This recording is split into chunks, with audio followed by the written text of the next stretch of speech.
Hey guys, Levelcap here, and DICE just released a new blog post covering some frequently asked questions about Battlefield 2042. It offers more info about specialists, maps, vehicles, and AI soldiers. It also dives into the technical playtest, crossplay, and cross-progression. Most of the specialist info in the post is stuff that we've already covered, like all specialists having a unique gadget and trait, but DICE also covered some gray areas that we don't know much about. For example, all specialists can equip a rocket launcher in their equipment slot, but this slot is also used for supply crates and other equipment options, so you have to choose between resupply, rockets, and other options. Of course, one might be concerned that with the ability for every class to take a rocket launcher, well, they might just take a rocket launcher. DICE are tuning stuff like missiles' ease of use, range, damage, and more to prevent that from happening. So you might see a lot of players picking the Carl Gustaf M5 unguided rocket launcher, but it will be balanced out by not being a super powerful laser death launcher.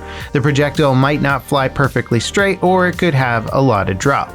DICE are also trying to ensure the benefits of one gadget are offset by not having another equipped. Maybe the Gustaf only has 2 rounds, so unless you have somebody running a supply crate, you won't be able to engage more than one vehicle in a life. It seems likely that the game will launch with a lot of balance problems because of this new system, but it also sounds like DICE are taking a proactive approach and won't just sit around while some particular loadout dominates the game's meta. Players are also curious about how many specialists can be on a team or in a squad at once. Squads max out all 4 players, and there are no limitations on which specialist each player can pick. So you could potentially have an entire server just using one specialist, but that seems pretty unlikely. The one caveat here is that DICE says this applies to Conquest and Breakthrough, but other modes may have limitations in place. And if you're worried about telling players apart from each other if they pick the same specialist, well, the blog post says that there are enough customization options that 2 players can look totally different while playing as the same specialist. Vehicles work a bit differently in 2042 from past games. All players have access to a tablet that serves as a vehicle call-in system. You can use this tablet to request any land vehicle available to your team. Each vehicle has a budget or a set number that can be active at once, and cooldowns that prevent you from instantly replacing your vehicle if it gets destroyed. So not every player will get to roll around in their own tank the entire match, and you won't be able to immediately respawn one upon losing it. Also, each map will have 2 factions, either US or Russia, and both factions have their own vehicles. Now, when it comes to spawning into air vehicles, it sounds pretty similar to previous Battlefield games where you have to spawn into them via the deploy screen. Unfortunately, Battlefield 2042 will not feature naval warfare at launch. There will be amphibious vehicles like hovercraft. The blog post hints that DICE might add naval warfare maps in the future. The reveal trailer featured a robot dog called Ranger that's been a huge topic of conversation. DICE clarified that any player can call Ranger in using the vehicle call-in system.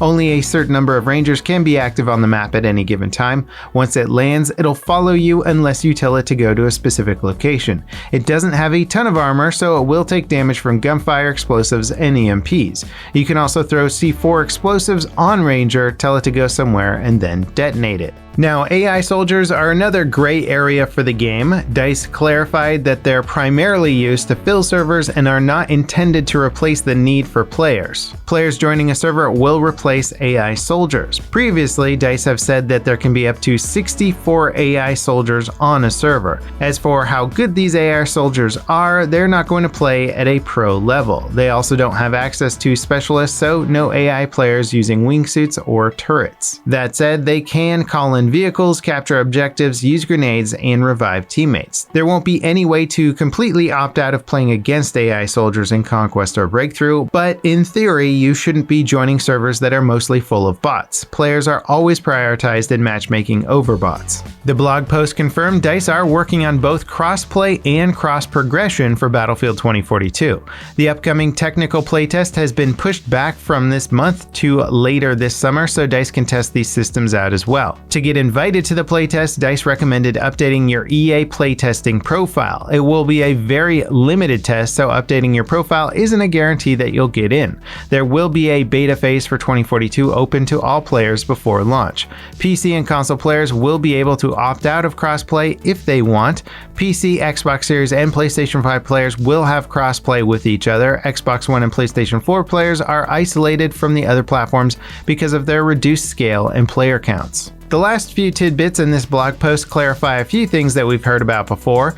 Last-gen console players still get the dynamic weather events PC and current-gen consoles offer, but the maps are scaled down and only 64 players can be on a server. One big question is whether players can explore every floor of the skyscraper on some maps. Players will only have access to the ground floor and rooftops of these buildings. Squad revives return from Battlefield 5. The specialist Falk can revive any friendly player to full health. Squad revives only restore a portion of a player's health and take longer to complete. EA Play Live on the 22nd will offer more info about the redacted game mode Ripple Effect are putting together for 2042. That mode features classic maps from past Battlefield games and is rumored to be a Battlefield hub mode. Overall, this blog post has cleared up some big concerns. Many players, myself included, are worried the specialist system will result in everyone picking the dominant specialist, weapon, and gadget. Past Battlefield games have suffered from rigid weapon metas where a handful of guns dominated everything, but the class system in those games forced you to switch away from meta options to deal with vehicles or keep your teammates resupplied. There was no way to do it all as a single player, you had to pick and choose. With 2042 throwing the doors open and letting everyone run with whatever gear and weapons that they want, removes certain tactical decision making and balance factors. It sounds like DICE are trying to stay on top of things, but only time will tell. If there's one thing DICE always seems to struggle with, it's balancing their games.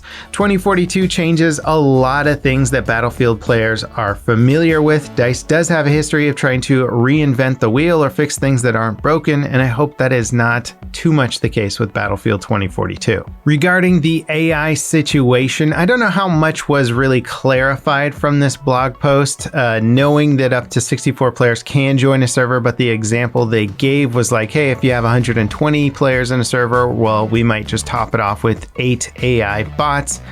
Those are pretty big different numbers, 8 and 64. So are they saying also that if you have a 64 player server that they'll inject another 64 bots to fill it all the way up to 128 players?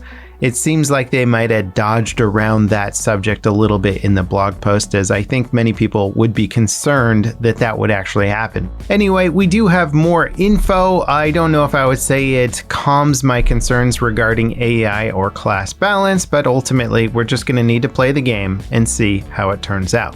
As always, guys, thanks for watching, and I'll see you next time. This is Level Cap signing off.